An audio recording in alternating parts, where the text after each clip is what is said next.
Salut, Isla. As-tu bien dormi dans la tente? Oui, étonnamment.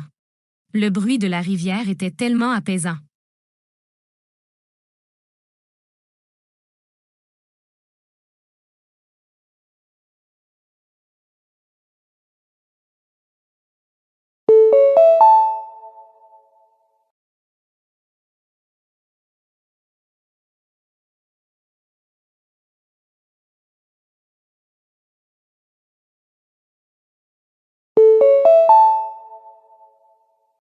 Salut, Bella.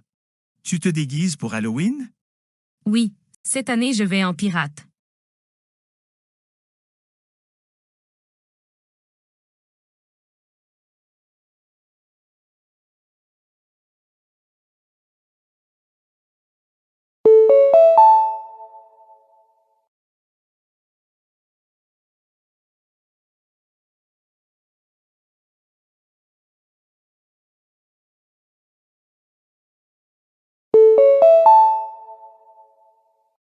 Bonjour, Alex.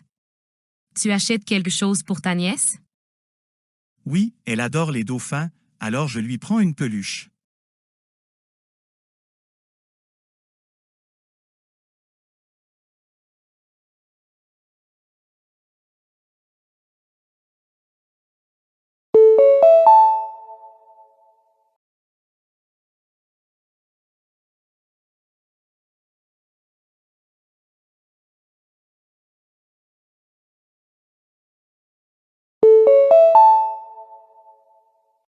Salut, Emery. Tu commandes toujours la même boisson? Oui, le latte au caramel est mon choix chaque matin.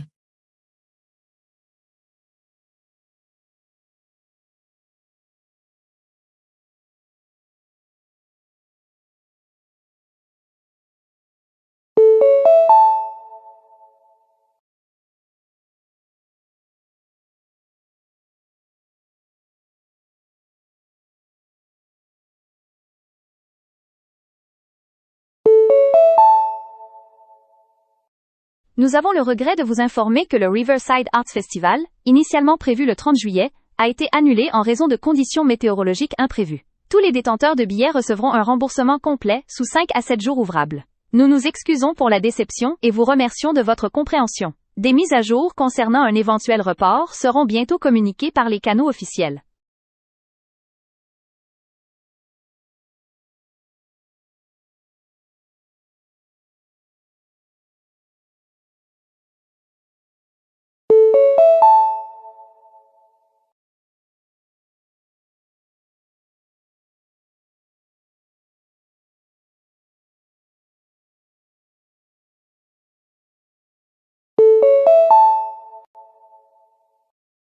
Le département de la santé publique organisera des dépistages gratuits à Liberty Mall le 5 août de 10 h à 16 h. Les services incluent la vérification de la tension artérielle, le test de la glycémie et des examens oculaires de base. Aucune inscription préalable n'est requise. Les résidents sont encouragés à participer, en particulier ceux n'ayant pas d'accès médical régulier. L'objectif est la détection précoce et la prévention des problèmes de santé courants. Des professionnels de santé seront également disponibles pour consultation.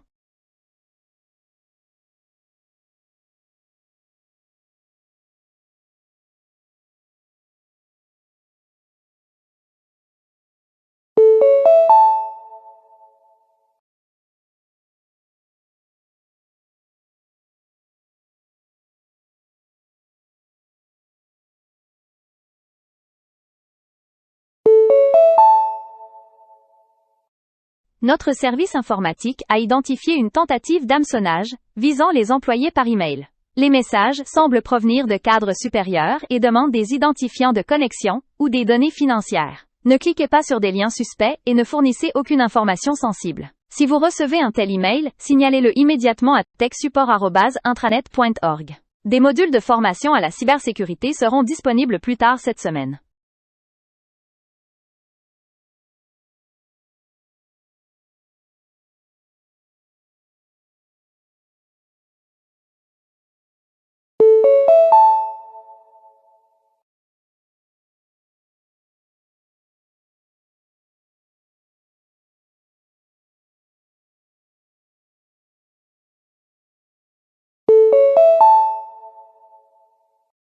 Chers parents et tuteurs, veuillez noter qu'à partir de lundi prochain, la cantine scolaire appliquera un nouveau menu basé sur les retours des élèves et les recommandations nutritionnelles. Parmi les nouveautés, pâtes complètes, salades fraîches et options sans produits laitiers. Les allergènes seront clairement indiqués et les menus hebdomadaires partagés en ligne. Nous nous engageons à promouvoir de meilleures habitudes alimentaires pour tous les âges.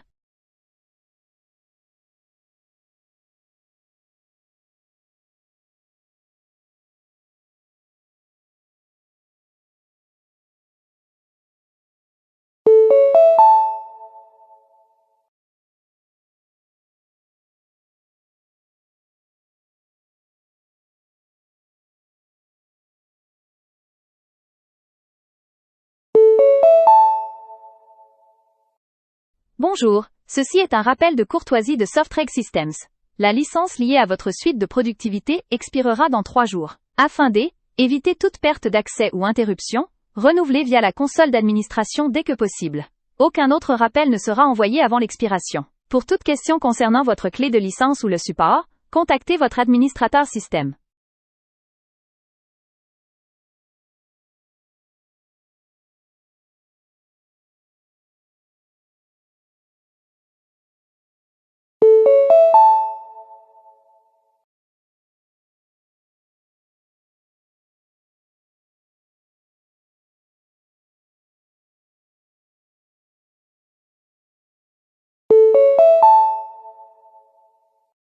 Bonjour, ici le service CyberSafe Desk de Cortec. Une vulnérabilité critique a été identifiée dans votre version actuelle du système d'exploitation. Il est vivement recommandé d'installer le correctif de sécurité disponible dans vos paramètres système. À défaut, votre appareil pourrait être exposé à des tentatives d'accès non autorisées. L'installation prend moins de 10 minutes. Veuillez effectuer la mise à jour dès que possible.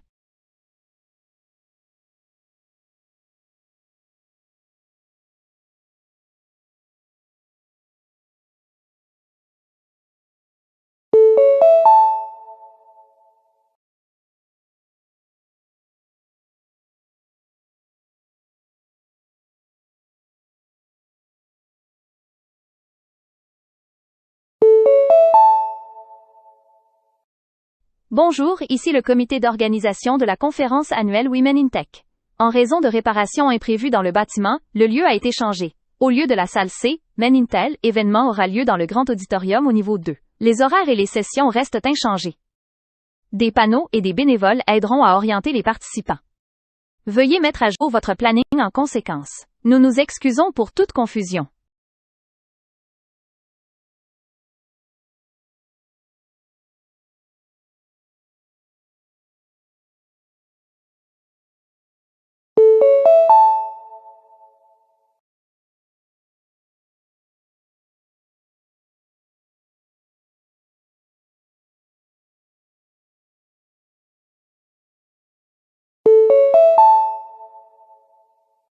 Bonjour.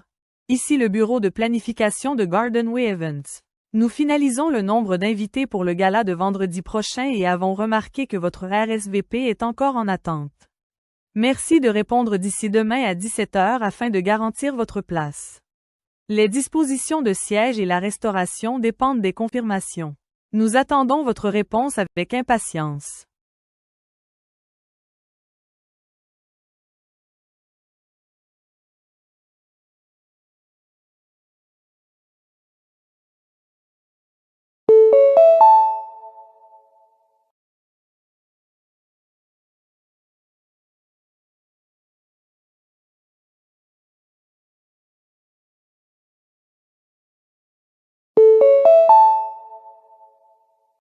Bonjour, ici l'équipe du Eastview Literary Festival.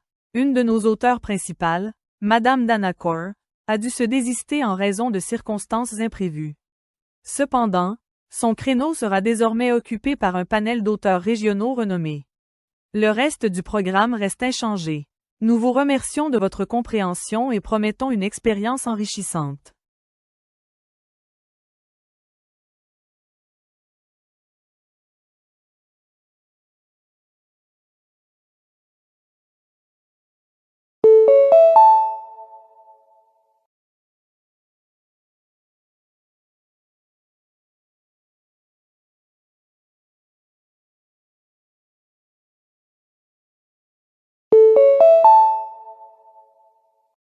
Bonjour, ici Rachel du bureau de coordination de la Winter Expo.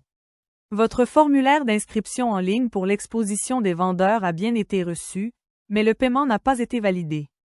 Tant que la confirmation n'est pas reçue, votre stand ne peut pas être attribué.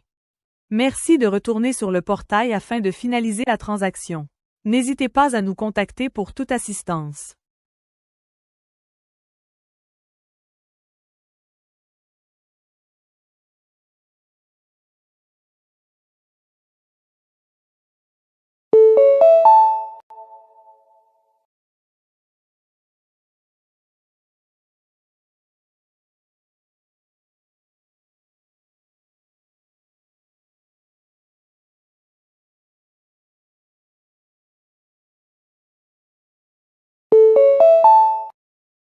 Personne 1. Lorsqu'un conflit survient, je l'aborde immédiatement en organisant une conversation calme et privée. J'exprime ce que je ressens avec des phrases en jeu, j'écoute activement l'autre personne et je cherche une solution mutuellement acceptable. Ensuite, je fais un suivi pour m'assurer que la résolution tient. Je crois qu'un dialogue rapide empêche le ressentiment de s'installer. Personne 2. J'évite d'abord la confrontation, en espérant que le problème se résolve de lui-même, mais s'il persiste, je l'évoque indirectement, généralement par texto. J'essaie d'être poli, mais j'ai tendance à minimiser mes sentiments pour préserver la paix. Si l'autre personne ne répond pas, je laisse tomber plutôt que d'insister. Personne 3. J'ai tendance à me retirer complètement quand il y a des tensions. Je n'aborde pas le problème et je ne communique pas avant des semaines, voire jamais. Je pars du principe que le silence équivaut à un accord et j'espère que le désaccord. Cela laisse les problèmes non résolus et parfois cela abîme les relations, mais j'évite la confrontation à tout prix.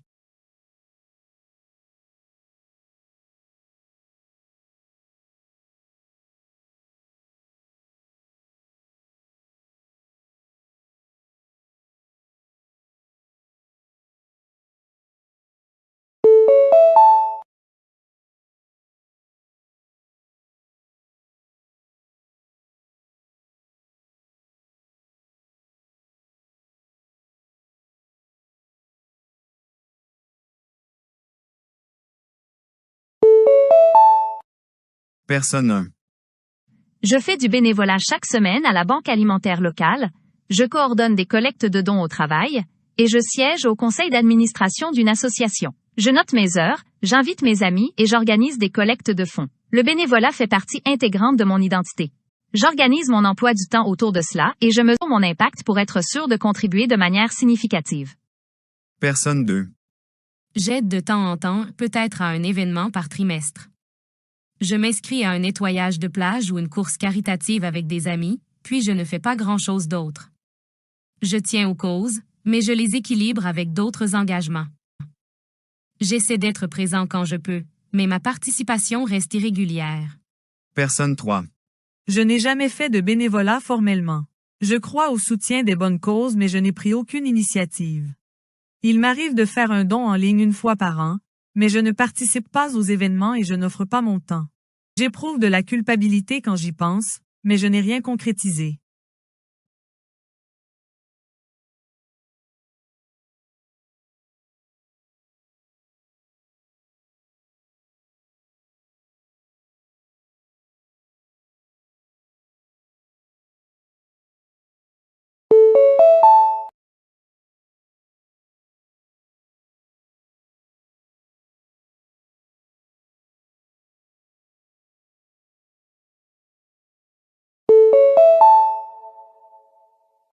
Bonjour et bienvenue à Mind in the City, où nous décryptons comment l'environnement façonne le fonctionnement du cerveau.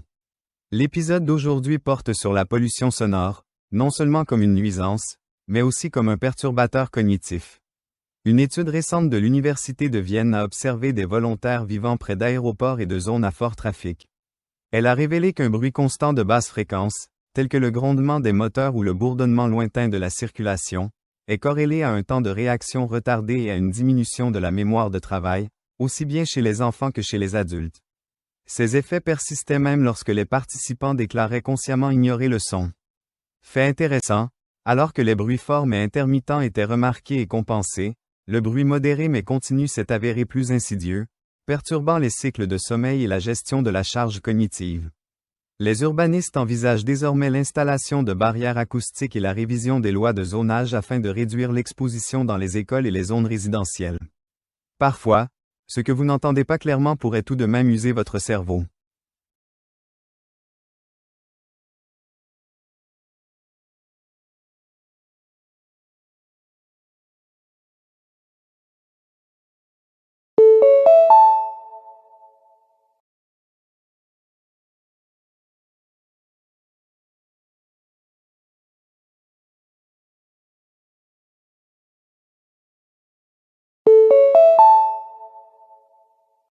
Bienvenue sur Future Foods FM, votre plongée dans la nutrition durable. Aujourd'hui, nous mettons en lumière les microalgues, une source alternative de protéines prometteuses qui gagne du terrain dans les milieux biotechnologiques. Contrairement au soya ou aux lentilles, les microalgues peuvent être cultivées verticalement, nécessitant beaucoup moins de terre et d'eau.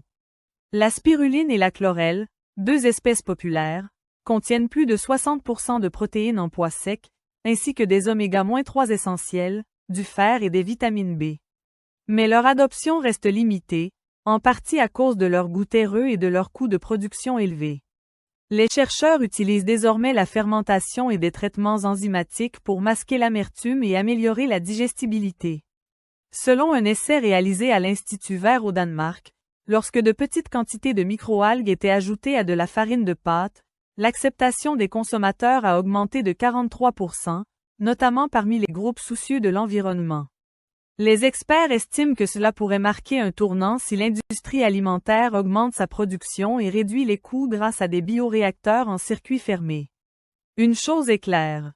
Nos protéines futures pourraient pousser dans des cuves, et non dans des champs.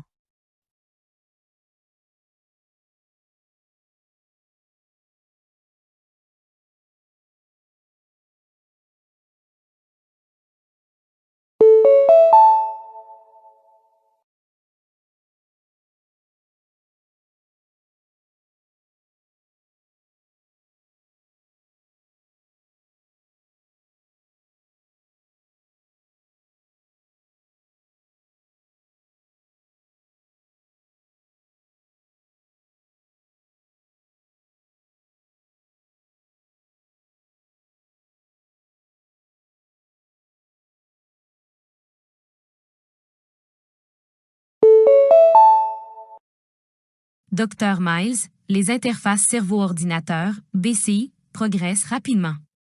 Comment traduisent-elles l'activité cérébrale en commande numérique? Les BCI utilisent des capteurs, implantés ou externes, pour détecter l'activité électrique du cerveau, généralement via l'électroencéphalographie, EEG, ou des électrodes implantées. Ces signaux sont traités à l'aide d'algorithmes d'apprentissage automatique entraînés à associer des schémas neuronaux spécifiques à des intentions, comme déplacer un curseur ou sélectionner une lettre. Par exemple, penser à bouger la main droite produit une activité prévisible dans le cortex moteur. Le BCI détecte cela et le traduit en une commande de sortie, sans qu'aucun mouvement physique ne soit nécessaire.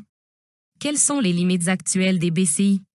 La clarté du signal constitue un défi majeur, surtout pour les systèmes non invasifs, en raison des interférences du crâne et du cuir chevelu. Il y a aussi une courbe d'apprentissage. Les utilisateurs doivent entraîner à la fois l'appareil et eux-mêmes. La stabilité à long terme, la biocompatibilité et les préoccupations éthiques liées à la vie privée sont encore à l'étude.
Docteur Ago, on attribue souvent la désertification au changement climatique, mais elle peut aussi se produire indépendamment. Pouvez-vous expliquer ce qui la provoque et comment elle peut être inversée? Bien sûr, la désertification est la dégradation des terres dans les zones arides, souvent causée par le surpâturage, la déforestation, une irrigation inadaptée ou une agriculture non durable. Ces pratiques éliminent la couverture végétale, réduisent la matière organique du sol et perturbent les cycles de l'eau. Avec le temps, la terre fertile devient aride et moins productive. Cependant, une réversion est possible. Des techniques de restauration comme le creusement de tranchées en cours de niveau, le reboisement et le pâturage rotatif permettent de restaurer la structure du sol et de favoriser la rétention d'humidité. Certaines communautés utilisent également la récolte du brouillard ou l'épandage de paillis pour encourager la régénération de micro-écosystèmes. Quelles stratégies s'avèrent les plus efficaces pour inverser la désertification? L'initiative de la Grande Muraille verte en Afrique en est un excellent exemple, combinant plantation d'arbres indigènes et gestion locale. L'utilisation d'espèces résistantes à la sécheresse et l'agriculture régénérative, comme le non-labour et le compostage, ont considérablement amélioré des terres dégradées dans plusieurs régions.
Docteur Nair, les ordinateurs quantiques promettent de révolutionner l'informatique. Mais qu'est-ce qui les rend fondamentalement différents des machines classiques? Les ordinateurs classiques utilisent des bits, soit 0, soit 1, pour traiter l'information. Les ordinateurs quantiques utilisent des qubits, qui peuvent exister dans une superposition de 0 et 1 simultanément. Cela leur permet de traiter d'énormes combinaisons d'états en parallèle. Encore plus puissant. L'intrication, où les qubits deviennent corrélés de telle sorte que l'état de l'un affecte instantanément l'autre, quelle que soit la distance. Cela permet des opérations exponentiellement plus rapides dans certains algorithmes, tels que la factorisation ou la recherche non structurée. Quel est le principal défi de la mise à l'échelle des systèmes quantiques? Les qubits sont extrêmement sensibles au bruit environnemental, un phénomène connu sous le nom de décohérence.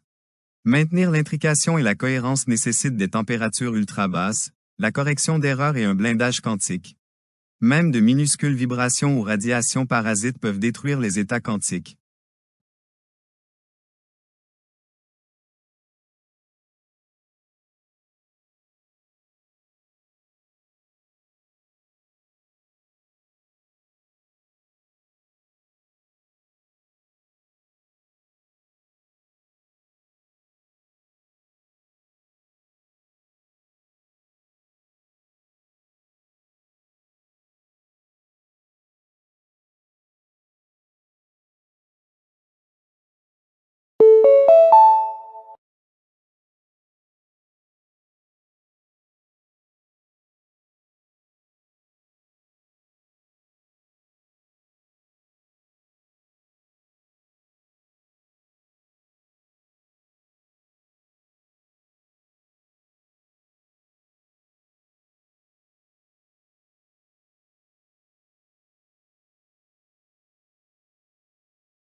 Monsieur Equency, les énergies renouvelables se développent rapidement, mais leurs détracteurs pointent leur manque de fiabilité.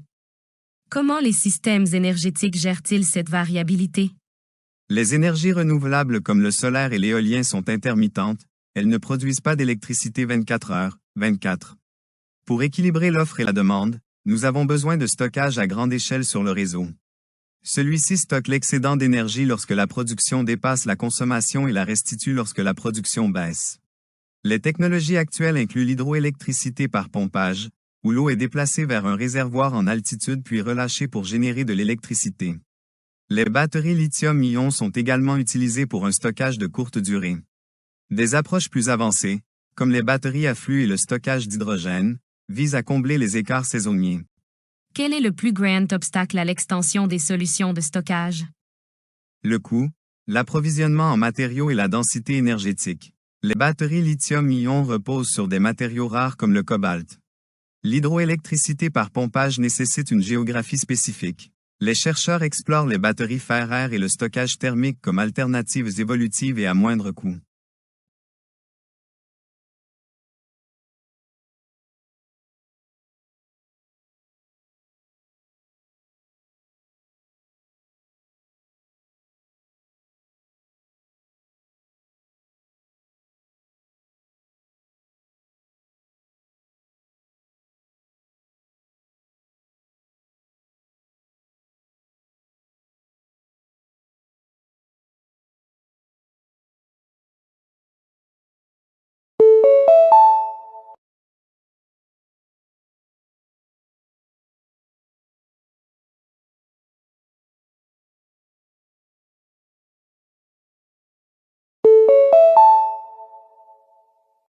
La pollution des océans est une menace environnementale majeure causée par les plastiques, les marées noires et les déchets industriels. Des millions d'animaux marins souffrent en ingérant ou en s'en mêlant dans des débris plastiques. Les eaux polluées endommagent également les récifs coralliens et réduisent les niveaux d'oxygène, affectant la biodiversité. Les gouvernements et les organisations travaillent à réduire l'utilisation du plastique et à améliorer la gestion des déchets. La participation du public au nettoyage et aux habitudes durables peut faire une différence significative dans la préservation de la santé de nos océans.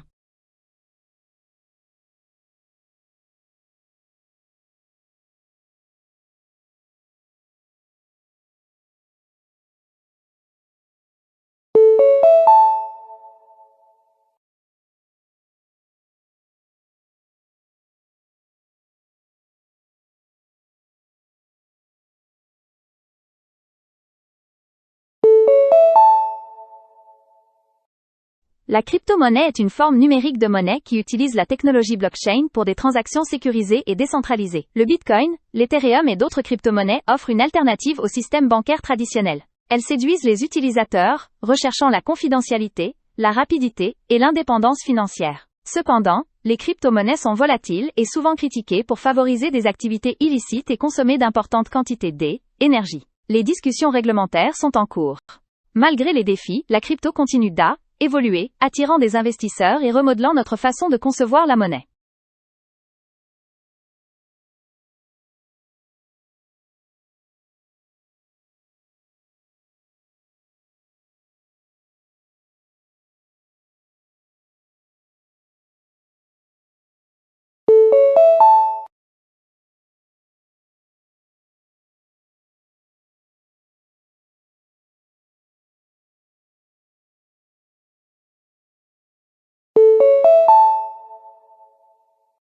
L'impression 3D, ou fabrication additive, permet de créer des objets couche par couche à partir de conceptions numériques. Elle est utilisée dans des secteurs comme la santé, l'aéronautique et la mode. Les professionnels de la santé peuvent imprimer des prothèses et même des tissus, tandis que les ingénieurs réalisent rapidement des prototypes complexes. Cette technologie réduit les déchets et permet la personnalisation à faible coût. À mesure que les matériaux et les machines s'améliorent, l'impression 3D devrait révolutionner la fabrication, rendant la production plus rapide, plus flexible et plus durable.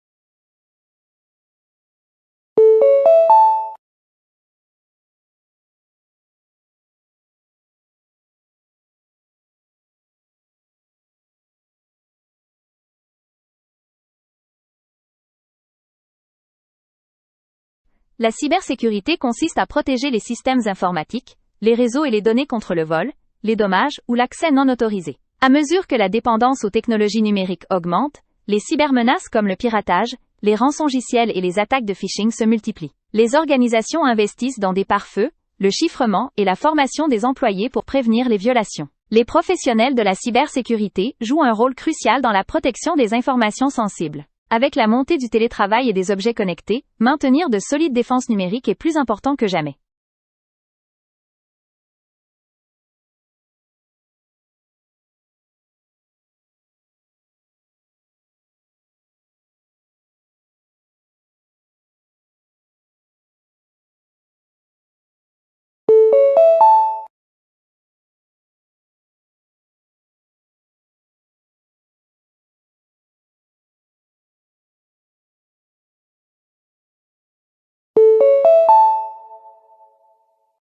Les robots deviennent des outils essentiels dans le domaine de la santé, aidant aux chirurgies, à la rééducation et aux soins aux patients. Les systèmes chirurgicaux robotiques offrent précision et intervention peu invasives, réduisant les temps de récupération. Dans les hôpitaux, les robots peuvent transporter des fournitures, désinfecter des pièces et même fournir de la compagnie. Bien que coûteux, leur efficacité et leur fiabilité les rendent de plus en plus populaires. À mesure que la technologie progresse, l'intégration de la robotique à l'IA renforcera encore le diagnostic, la précision des traitements et la qualité des soins.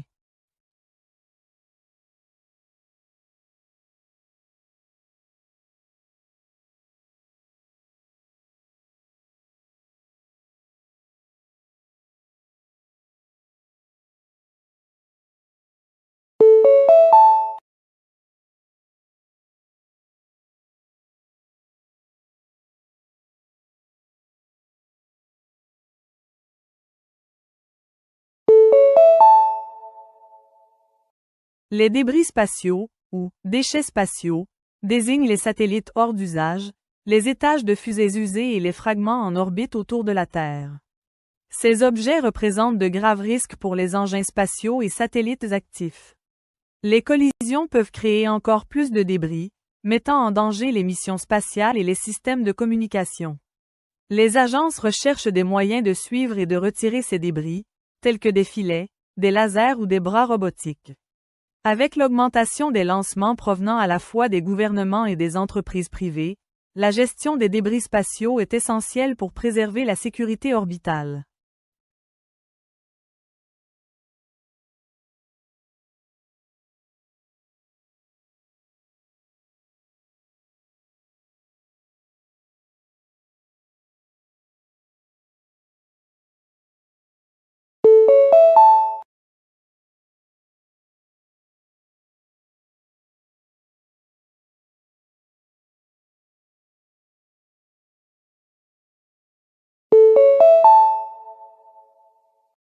La protection de la faune vise à préserver la biodiversité et à prévenir l'extinction causée par le braconnage, la perte d'habitat et le changement climatique. Les parcs nationaux, les réserves naturelles et les traités internationaux comme la CITES jouent un rôle essentiel dans la conservation. Des espèces telles que les éléphants, les tigres et les rhinocéros sont menacées, mais les campagnes de sensibilisation et des lois plus strictes permettent des progrès. Protéger la faune aide à maintenir l'équilibre écologique, soutient le tourisme et garantit que les générations futures puissent découvrir les merveilles naturelles de notre planète.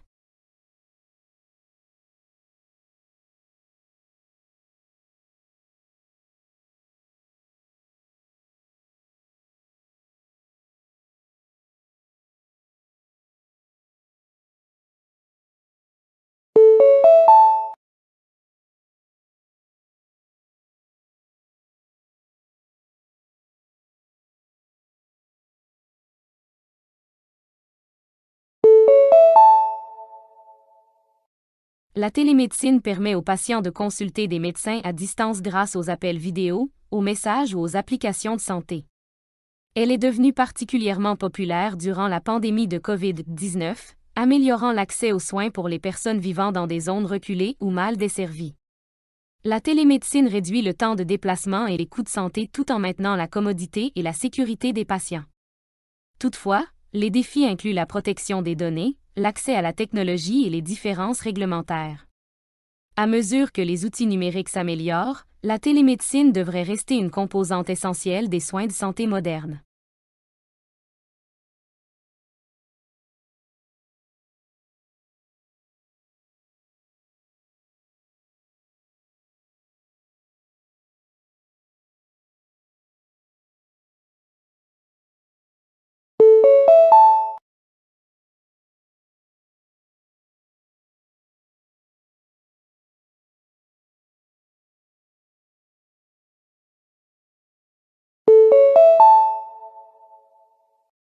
L'activisme climatique implique des individus et des groupes plaidant pour une action environnementale urgente.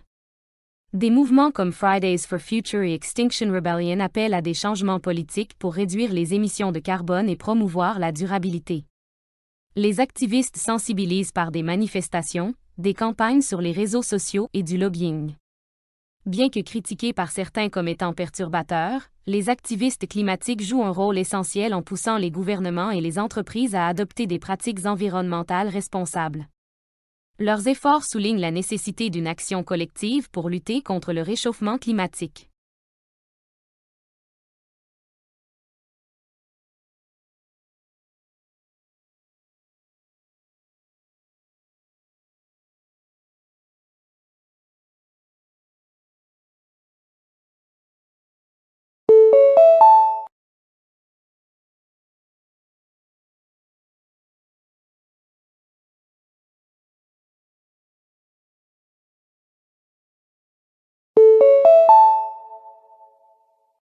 La biotechnologie agricole améliore le rendement des cultures, la résistance aux maladies et la valeur nutritionnelle grâce au génie génétique et aux techniques de sélection avancées. Les organismes génétiquement modifiés, OGM, peuvent pousser dans des conditions difficiles, résister aux ravageurs et réduire le besoin d'intrants chimiques. Alors que les partisans soulignent la sécurité alimentaire et l'efficacité accrue, les critiques expriment des inquiétudes concernant l'impact environnemental et la sécurité à long terme. La recherche et la réglementation en cours sont essentielles pour garantir que la biotechnologie profite aux agriculteurs, aux consommateurs et à l'environnement.